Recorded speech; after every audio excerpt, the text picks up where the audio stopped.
sobre a mídia, a espiritualidade e algumas questões negativas ligadas à mídia, à igreja midiática, vamos dizer assim, trouxe muitas barreiras para todos nós, né?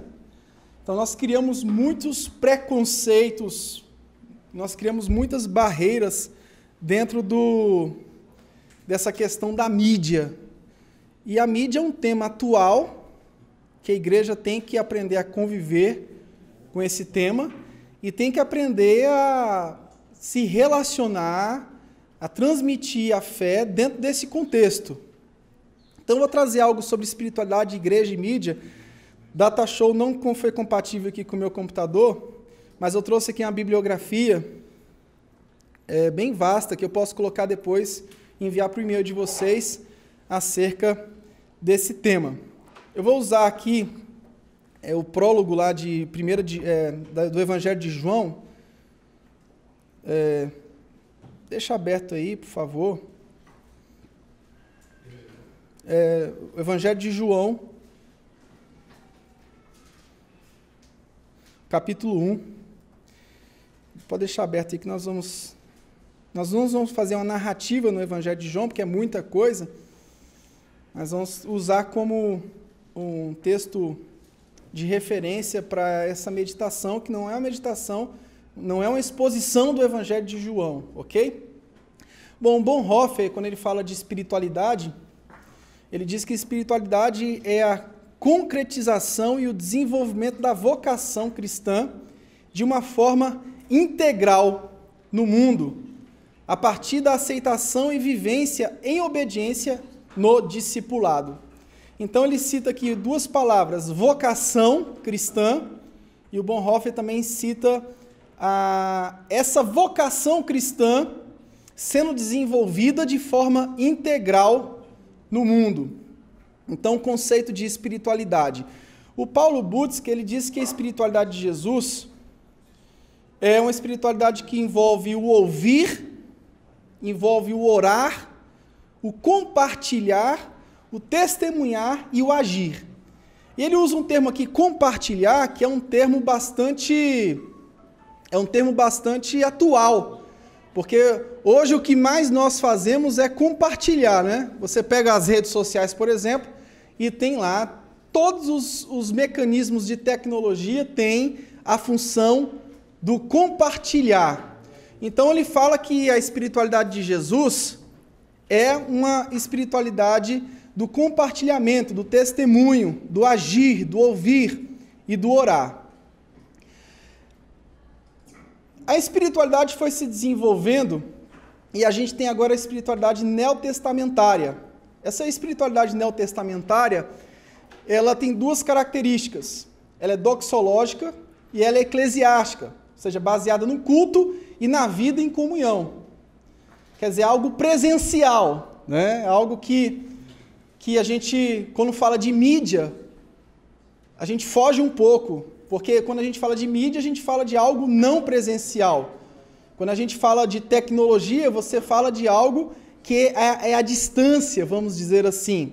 Então a espiritualidade neotestamentária é baseada no culto e na vida em comunhão. Aí tem em terceiro lugar a espiritualidade na igreja imperial, que é uma espiritualidade de isolamento.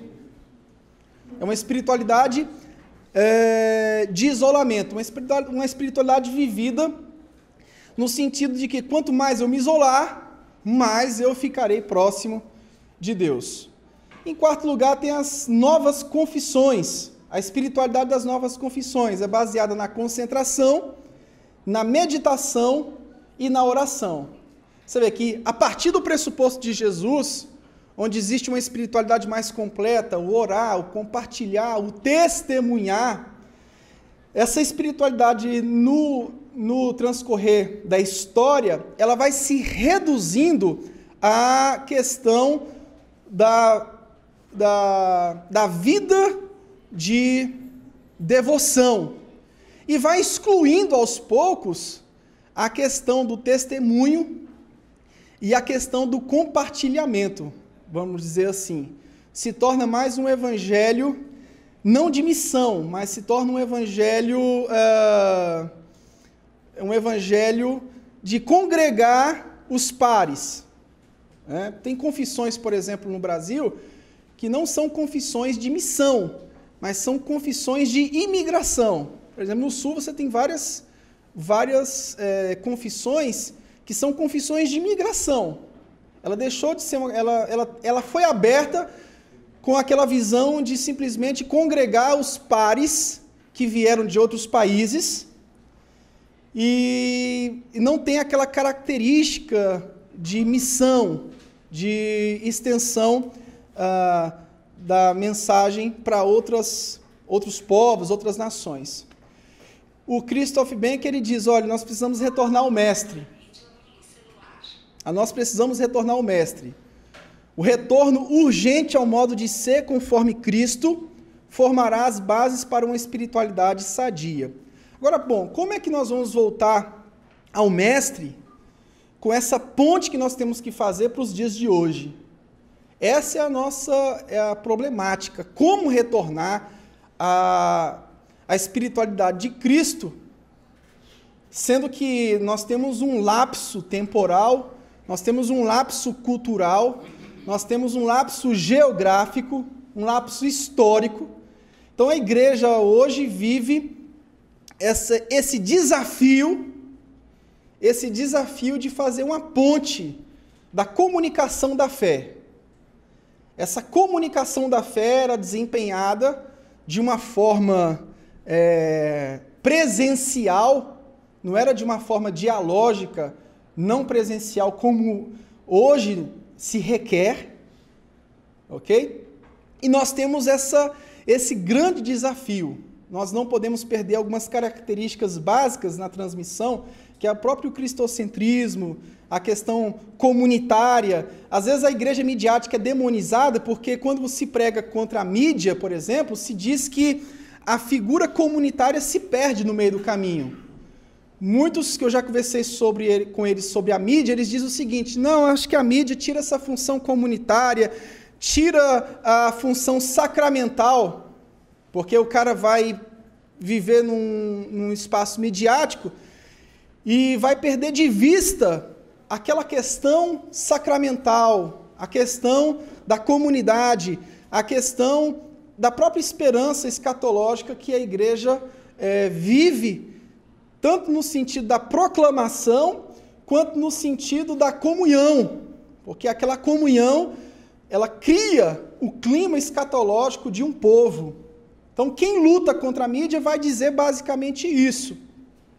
Vai dizer que a mídia ela é um perigo para a igreja, porque a igreja tem que viver essas dimensões. Essas dimensões são inegociáveis. Não, realmente, essas dimensões são inegociáveis. Mas existe um fenômeno que está acontecendo hoje, que é o fenômeno dos desigrejados, e eu estou fazendo uma pesquisa sobre os desigrejados e estou escrevendo já, quase concluindo um livro chamado Carta aos Desigrejados, é o tema do livro.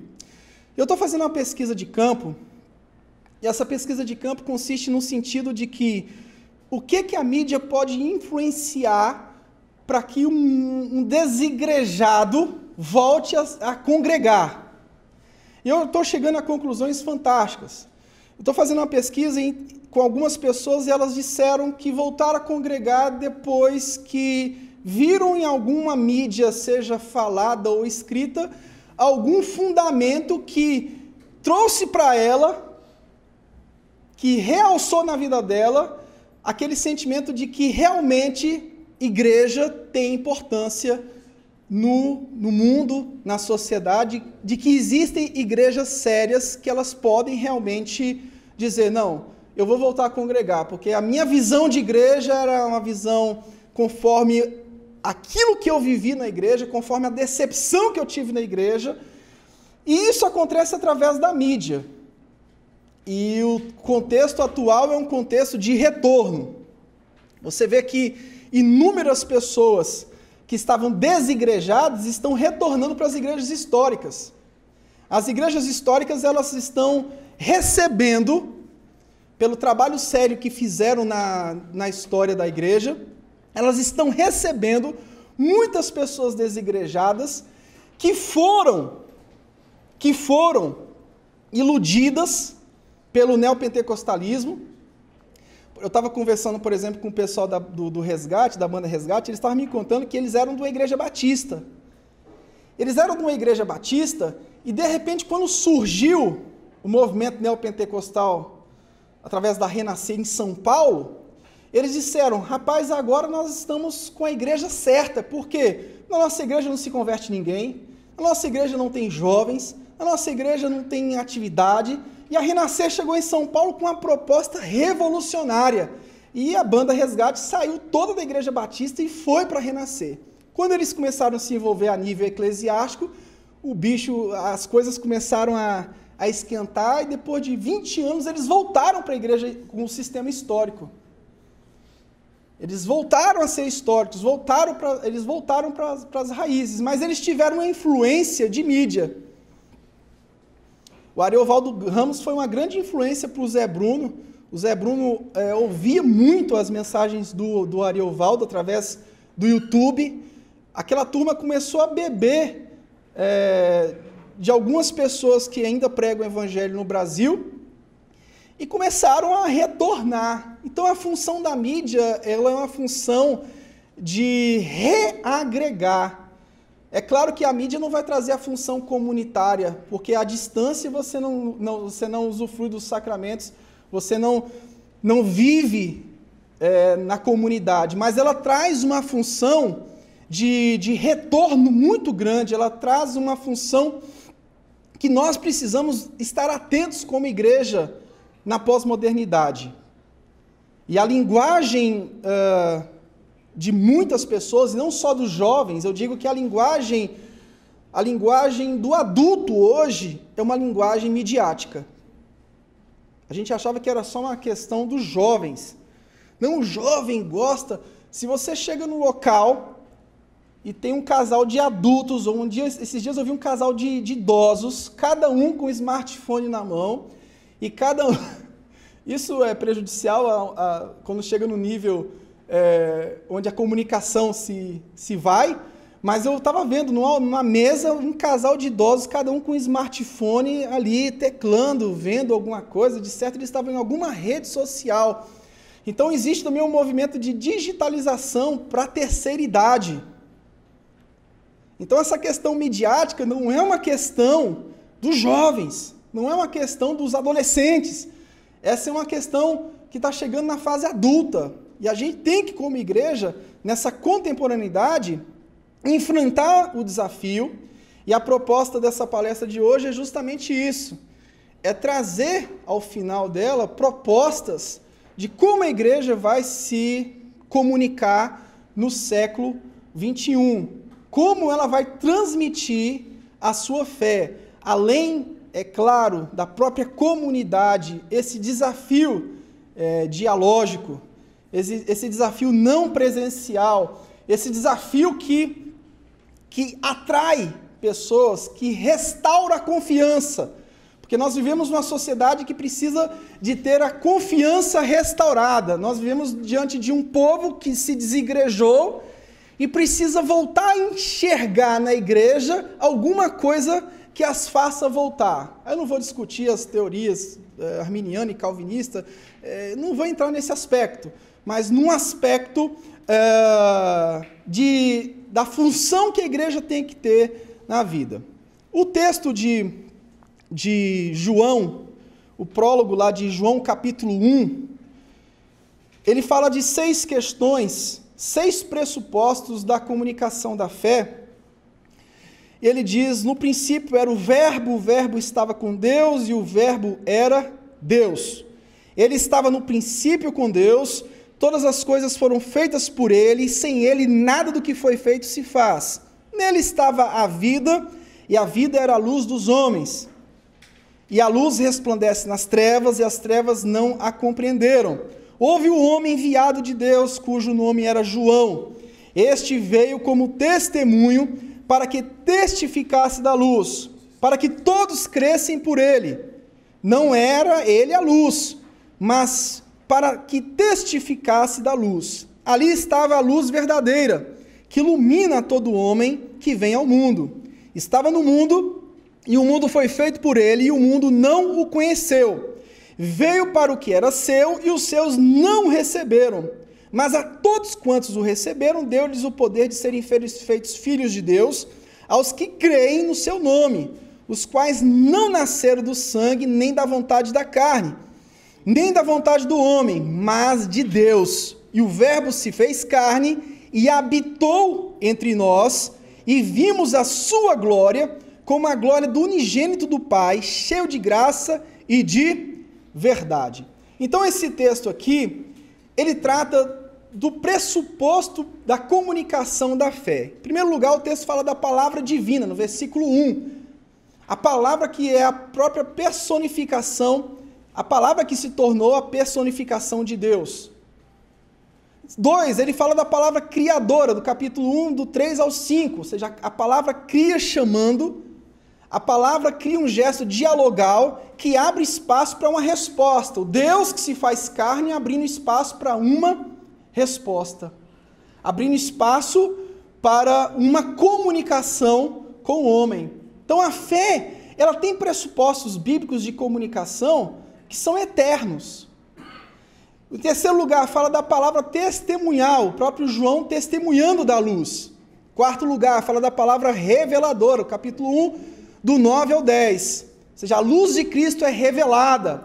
A palavra encarnada agora está presente no mundo. No versículo 11 ao 12, fala da palavra geradora. Esse evento comunicativo, esse Deus que se faz carne, ele gera agora no mundo, ele gera no mundo agora filhos.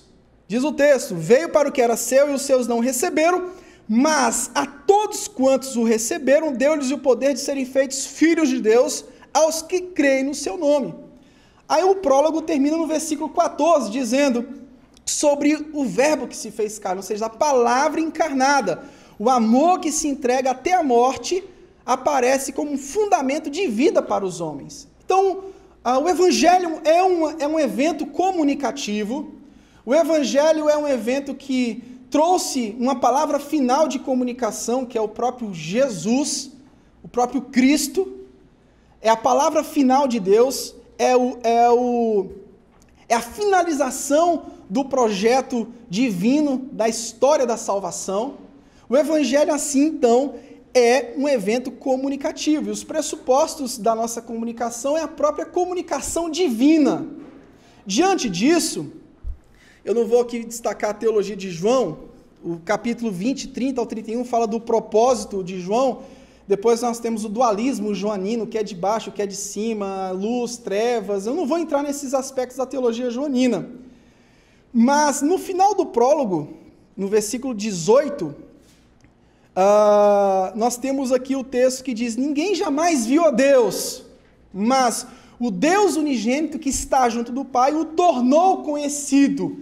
Então a comunicação divina é o próprio conhecimento do homem desse Deus que se faz carne.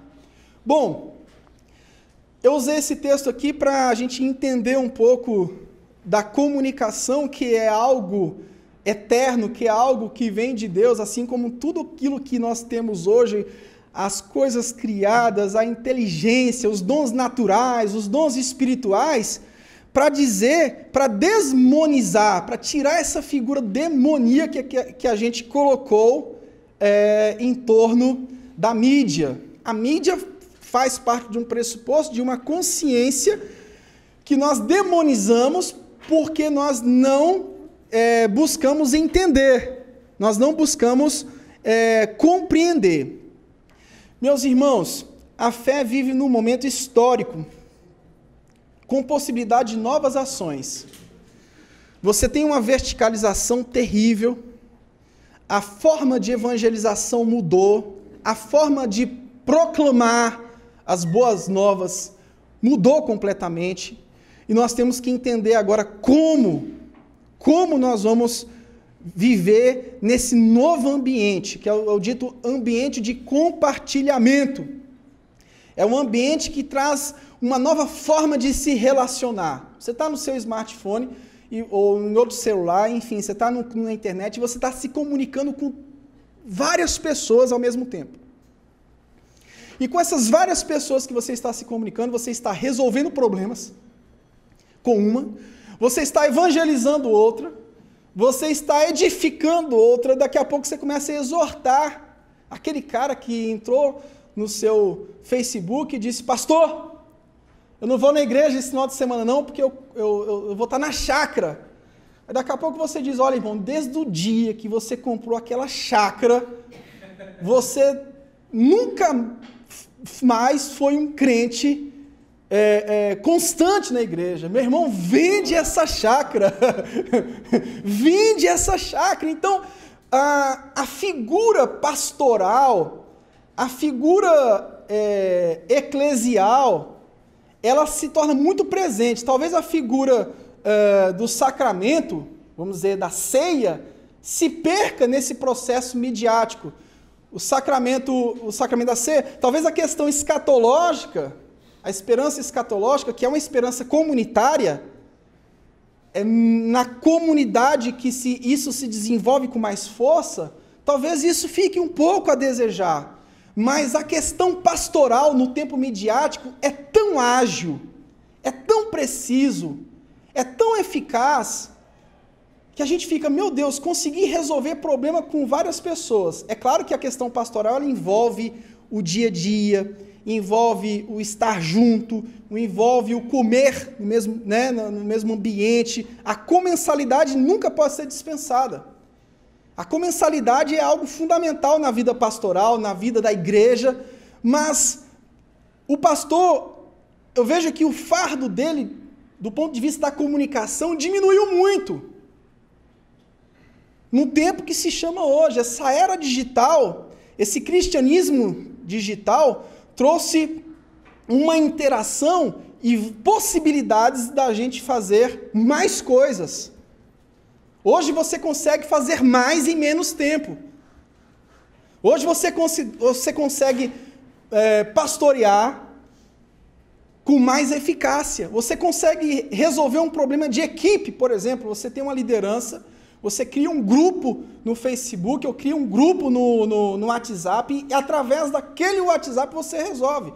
Por exemplo, eu e o Asni, a gente tem uma sintonia muito grande. Ele só me manda uma mensagem e diz: e aí, herege, já conseguiu fazer isso? Aí eu vou responder: não, herege, eu estou conseguindo fazer. Então a gente consegue resolver um mês de atividades. Até a linguagem, né? A linguagem é herética. Então, esse novo ambiente de fé e rede. A fé não precisa da rede, mas pode usar a rede para interagir. Aí a gente tem agora, nesse novo ambiente de compartilhamento, a trilogia: relacionamento, comunicação e conhecimento. E o cristianismo se enquadra nisso? Se enquadra. Agora a gente tem que saber como vai utilizar tudo isso. Esse é o grande problema. As categorias teológicas que podem ser usadas na mídia. A categoria pastoral, ela tem que ser presencial, mas ela pode ser não presencial. Ela tem um misto. Eu acho que a categoria pastoral, ela trabalha hoje num misto de presença e distância ao mesmo tempo. A ponto do pastor ele conseguir reunir uma equipe de administração e resolver aquela equipe de administração num grupo, à distância. Aquelas inúmeras reuniões administrativas, aquelas inúmeras reuniões para decidir em liderança, aquilo tudo pode ser resumido e pode tirar um peso enorme da vida da igreja. É claro que tem reuniões que são de cunho de assuntos mais pesados, que a gente precisa ser presencial. Mas tem uma série de coisas que os pastores se reúnem, que a igreja se reúne, para tratar de coisas que, meu Deus do céu, não era para você ficar com a família naquele momento. A gente está usando o nosso tempo para coisas que não era necessário se reunir. Esse tempo que você vai se reunir, você fica com a sua família, fica com a sua casa. Eu estava escutando a Mara Luque na CBN, e ela dizendo uma coisa muito interessante. Ela está pesquisando sobre finanças, sobre os problemas relacionais ligados às finanças. E ela tem estudado os referenciais teóricos e ela chegou à conclusão de que todos os referenciais teóricos falam da mesma coisa. O problema todo não é a falta de dinheiro que você tem para não dar um presente para o filho. O problema todo é a falta de presença. E a gente quer suprir, pastor tem essa mania, né? De querer ficar viajando o mundo todo e chegar com um presentinho para a mulher pega o presentinho, pega esse presente e joga para o diabo que carrega esse presente, que eu quero é você aqui comigo.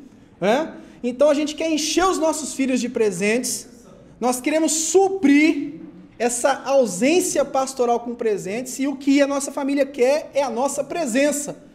Então isso acontece no campo empresarial, isso acontece em todas as áreas. Então a questão pastoral na mídia vai ajudar muito para que a gente enxugue nossa agenda. Criar mecanismos nas redes sociais de comunicação. E a gente, quando fala de comunicação, gente, a gente passa tanta raiva. A primeira raiva que a gente passa é quando a gente manda um e-mail e a gente não tem resposta do e-mail. Para que criou o e-mail? Quando você entra no site de uma igreja e o site está desatualizado há 2 anos, perdeu a oportunidade de receber uma visita que estava quase se matando, ou se matou e não foi. Essas figuras que a pessoa cria, mas não dá continuidade, são terríveis, geram uma insegurança muito grande. Então a vida pastoral, o ensino, meu Deus, como o ensino tem sido midiático. Quantas pessoas mudaram a concepção de cristianismo, quantas pessoas tiveram a sua consciência mudada através do ensino, da catequese que é feita na mídia hoje. O Facebook é um grande portal catequético. Quantos homens têm colocado vídeos de ensino, mediante a falta de ensino de um Brasil brasileiro que tem deficiências no campo secular, que tem deficiências na igreja, na questão da formação, da informação. Então a questão do ensino também tem sido permeado na mídia. Quantas pessoas que às vezes eu encontro na rua dizem, rapaz, minha vida mudou depois que eu aprendi as coisas corretinhas, quando eu aprendi a palavra de Deus, quando a minha mente abriu, eu estava sendo enganado, eu vivi um evangelho de troca, eu vivi um evangelho da prosperidade, eu vivia totalmente imerso naquela concepção da recompensa. Então a gente tem que mudar. A questão missionária. Gente, eu tive um colega que falou que um rapaz lá de Manaus entrou no site de tal obra missionária do nada e de repente através daquele site, aquele homem com certeza Deus tocou no coração dele e ele começou a contribuir para aquela obra missionária, se comunicou com o missionário e foi lá. O processo foi tão interessante que ele chegou a se deslocar para conhecer aquela missão que ele conheceu pela internet. Aí você entra no site, a missão não trabalha com a mídia. Como é que você quer que as pessoas apoiem? Como é que a gente quer que as pessoas nos apoiem? Porque existe uma coisa na obra de Deus que a gente precisa tomar muito cuidado, é com esse romantismo de achar que a obra de Deus não precisa de nada. É de achar que a obra de Deus ela vai tocar por ser tocada. Ela precisa de estrutura. Ela precisa de estrutura. Você abre um campo missionário, aquele campo missionário precisa de estrutura. Aquele campo missionário precisa de formação, precisa de construção, precisa de dinheiro, precisa... E dentro desse contexto, a divulgação é importante. Nós temos que divulgar aquilo que nós acreditamos, ok? Então, nós temos aqui, para a gente encerrar, por que o cristianismo deve se comunicar? A pergunta, por quê? Porque ele não pode ficar restrito a um povo, a uma etnia. Segundo, porque Cristo nos conclama a viver por palavras e ações. Terceiro, o Bombonato diz... Nós somos seres humanos e os seres humanos são interlocutores de Deus. Por que Deus se comunica? Deus se comunica para salvar. para dar uma lei, para estabelecer uma aliança, para quem é aliancista, para revelar o seu amor. Ele se comunica por seu Filho e se revela à humanidade. Então Jesus foi um comunicador por excelência. A própria plenitude da comunicação divina. A vida, a missão, morte e ressurreição foi um projeto perfeito de comunicação. Então nós temos um Jesus que se comunicou, discursos, parábolas, ditos, palavras unidas aos fatos. Nós temos um Jesus que viveu um processo comunicativo. Então nós temos dois processos comunicativos, o querigma, o anúncio apostólico, e o segundo, a pregação e a catequese. O sistema de comunicação no anúncio apostólico era porque não existia meios adequados para se comunicar com mais velocidade. Mas nós temos hoje a pregação e a catequese, a pregação e o ensino. Como é que isso vai ser desenvolvido hoje? Por que nós temos medo de se envolver com a questão da mídia? Esse medo é um medo, o problema desse medo é a questão do conteúdo. Tiveram vários midiáticos que disseminaram heresias, disseminaram coisas horríveis, e a gente ficou com medo. Eu estou com medo. Porque a mídia é sinônimo de heresia. Mídia é sinônimo de manipulação religiosa. Mídia é sinônimo dessas coisas. Então a gente ficou com medo. Então nós temos aqui duas coisas. Conteúdo. O problema da mídia é quando a gente tem que criar uma questão homogênea para alcançar a todos. Eu já penso diferente. Eu penso que a mídia ela alcança grupos específicos. O problema da mídia é que o cara cria uma coisa homogênea, uma linguagem homogênea que alcança todo mundo. Eu já penso que a igreja ela tem que criar meios e ela não vai alcançar todos os grupos. Essa diversidade de denominação, ela existe justamente para alcançar grupos específicos. Então, nós temos que criar projetos e entender o que você quer alcançar. Sim, lógico, o alvo é conquistar novos, é pregar as boas novas aos que não conhecem. Ok? Mas dentro desse grupo, você tem subgrupos. Qual a cidade que você está? O Júlio Zabatiero está criando um projeto agora fenomenal sobre o evangelho urbano, que eu achei muito interessante. Eu estou pensando em participar e trazer isso para Brasília. Depois eu vou conversar com ele sobre isso. Essa questão do evangelho urbano, nós temos que entender a comunidade que nós estamos inseridos para poder evangelizar aquela turma. Nós precisamos compreender qual é o nível intelectual daquela comunidade. Nós precisamos entender em qual contexto a nossa missão está. Porque às vezes nós estamos dentro de um contexto comunitário onde o que a gente faz não comunica, não alcança da forma como a gente quer. E a gente tem que entender essa questão da missão urbana urgentemente. Dentro de um prisma maior, bom, o que a comunidade em geral está vivendo? Tempo midiático. Ok. Então eu vou colocar vídeos de pregação, vídeos de ensino para influenciar. Segundo, o que é a minha comunidade local? Qual é o meu público? Qual é o público que frequenta a minha comunidade? Então eu tenho que entender essa missão urbana. Eu tenho que compreender a questão geográfica. Eu tenho que planejar essa missão urbana. Eu não posso simplesmente abrir igrejas por abrir igrejas. Até o contexto missionário, do cara que quer abrir igreja por representatividade. Uma vez eu conversei com um líder aqui do DF, que está crescendo muito, ele diz, não, é porque a gente está abraçando aí, a gente quer abraçar a cidade. Sim, representatividade. Então quer dizer que o conceito de obra missionária hoje é representatividade, não é lugares não alcançados. O conceito de missão hoje é simplesmente abrir uma igreja para que a placa da minha igreja fique naquele local também. Para que eu abrace a cidade e a minha igreja não fique atrás. É igual a questão política que eu falei, que eu tenho dificuldade.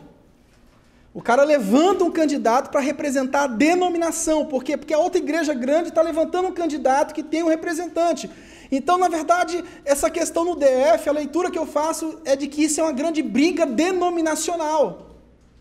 A questão política no DF é uma grande briga denominacional. Mesmo porque a nossa característica jurídica, híbrida, heterogênea, não traz nenhuma vantagem em ter uma Câmara distrital. Sobre essa questão da abertura de novos trabalhos, a CBN, junto com a CBB, estamos em acordo aí. Uma parceria aí para abrir trabalhos batistas, né, no Brasil. E qual era o cerne desse trabalho, desse projeto? A CBN vai auxiliar a CBB na abertura de trabalhos onde a CBB tem mais condições de abrir um trabalho batista. E vice-versa. Né? Vai haver essa reciprocidade. A gente está já levantando as cidades, locais onde não tem o evangelho, ainda não foi alcançado. Sim, onde não tem fundamento. Justamente. E aí, se tem uma CBB mais próxima, a CBN vai dar o apoio, não vai abrir trabalho batista nacional. Se tem uma CBN, a CBB dá apoio. Vai dar apoio. A partir de janeiro agora esse trabalho vai começar a ser divulgado. Poxa, que lindo isso, hein? A gente ainda não estou divulgando aqui para Brasil. Vamos juntar de novo aí, né? Eu acho isso fantástico. Nós temos A gente ora por isso e só em língua aí, tá bom? Mas já tem batista brasileiro falando em língua. Tem demais. Mas, gente, olha, a questão do conteúdo, o que a gente tem que trabalhar na mídia é com conteúdo. A forma, ela tem que ter uma linguagem, tem que ter qualidade. Então, a proposta prática, a questão da igreja midiática. Primeira proposta prática, a questão da comunicação visual. Nós, como pastores, como igreja, nós precisamos tomar cuidado com a questão da comunicação visual. Às vezes você passa em igrejas que, além da própria sujeira visual que você tem uma falta de comunicação visual que é terrível. A igreja não comunica a sua identidade, a igreja não se preocupa com a forma. A primeira coisa que nós temos que estar preocupados é com o conteúdo. Isso aí é latente. Eu tenho que pregar o evangelho, eu tenho que estudar a Bíblia de fato, eu tenho que correr atrás de me aprimorar e coisa e tal. Isso aí é indiscutível. Agora, a forma, uma identidade visual bem definida, cuidar dos aspectos litúrgicos, a imagem litúrgica da igreja ela precisa melhorar. Às vezes a liturgia é uma bagunça, a musicalidade não bate com a pregação não bate com a musicalidade. A imagem litúrgica que as pessoas têm do culto é terrível. É o dirigente de culto que abre o culto e o ministério de louvor não estão apostos. Essas questões de imagem é fundamental até para um visitante. Um visitante chega na igreja, ele diz, rapaz, não vou ficar aqui não. Que troço bagunçado, que povo descuidado. Então, a definição de estilo. Às vezes a gente recebe cartas que o cara digitou a carta, não justificou o texto. Não tem nenhum zelo para divulgar um evento. A gente tem que tomar cuidado com essas questões no tempo midiático. O tempo midiático, a imagem tem o seu valor. Os eventos que a gente faz, a gente precisa tomar cuidado com aquilo que a gente faz como evento. Segundo, o uso das mídias tradicionais, rádio e TV. É caro? Mas tem alternativa, rádio web, TV web. Entendeu? Tem a TV web, usa isso, a rádio web é tão barata. Você sabe quanto custa para implementar uma rádio web? Você precisa ter um computador, pode ser um computador de R$ 799, e você precisa de pagar um provedor, que é R$ 69 por mês. Tem que pagar o ECAD, senão na hora que eles pegarem... Mas o ECAD é uma taxa simples, você paga uma taxa para divulgar as músicas, você não paga por música. Você não paga por toda música que você colocar, você paga uma taxa mínima, é uma taxa muito barata. E coloca isso e trabalha. Nós encerramos a porque vários fatores. Um deles foi a questão da ECAD, não havia sido pago nenhuma. A gente foi interpelado, né? Ah, tá. Tinha uns R$ 4.200 de multa aí do ECAD. Porque não pagou os R$ 30. E a gente estava tendo uma audiência muito Mas aí, o que está? A audiência, isso, essa questão aí seria interessante, mas isso aí não pega da noite para o dia. Essa questão midiática é uma cultura. Porque o conteúdo era repetitivo. A gente não tinha um conteúdo de Ah, sim. A reclamação das pessoas era, mas eu ouvi a rádio um dia, eu ouço ela no outro dia, é a mesma coisa. É a mesma música. Tinha 3 ciclos de programação que nunca mudavam. Então aqui, o uso das mídias sociais, Facebook, também a forma de usar o Facebook. Facebook não é lugar para dar recado. Ó, gente, amanhã vamos ter reunião do Ministério de Homens da Igreja. Facebook não é para isso. A gente tem que entender o fundamento da mídia. Tá entendendo? Então, preparar, cuidar da imagem da igreja no Facebook. Às vezes o cara cria uma imagem correndo ali e joga no Facebook. Aconselhamento via Facebook, dia desse. É cada coisa que tem. Aconselhamento lá de um pastor lá do norte. Com seu mesmo. A outra coisa também é YouTube. Gente, o YouTube é uma ferramenta de graça. Gente, olha, deixa eu dizer uma coisa. Eu acompanhei a audiência, por exemplo, depois eu faço o corte aqui da TV Gênesis, de Brasília, da Sara. Tem programa que dá 150 visualizações a nível nacional. YouTube, tem vídeo que você coloca que alcança pessoas lá no Japão.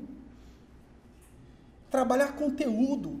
Tá, o problema da igreja hoje é a falta do ensino, então usa o conteúdo para ensinar a palavra de Deus. O problema da igreja hoje é que a pregação é muito fraca, então use o conteúdo midiático para pregar a Bíblia, para anunciar o Evangelho. O problema da igreja é que a igreja não ama missões.